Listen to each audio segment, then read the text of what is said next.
PJ Bupati Oku Teddy Melwansyah menitik beratkan Kecamatan Lubuk Raja, Kabupaten Oku sebagai sentra pertanian dan perikanan.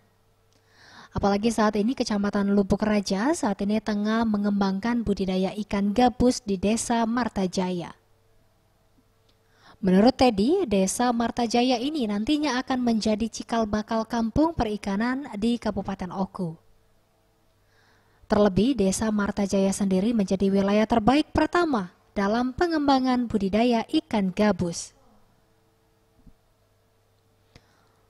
Lubuk Raja sendiri yang sebelumnya merupakan sentra pertanian karet juga akan terus dikembangkan sebagai daerah sentra pertanian, baik pertanian karet maupun hortikultura lainnya.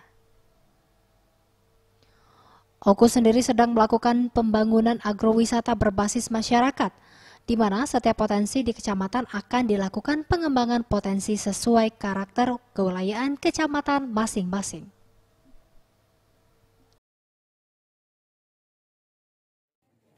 Bahwa kami menitik beratkan untuk Kecamatan Lubuk Raja ini ada pertanian dan perikanan, karena potensi pertanian dan perikanan di Lubuk Raja ini luar biasa.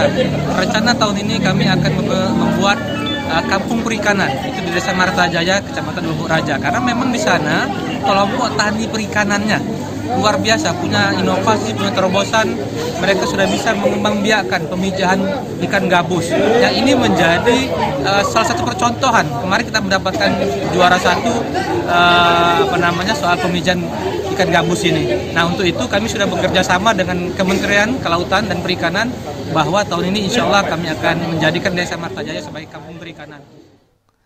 Tahun ini Pemkab Oku telah menjalin kerjasama dengan Kementerian Kelautan dan Perikanan, sehingga kampung perikanan bisa segera tercapai.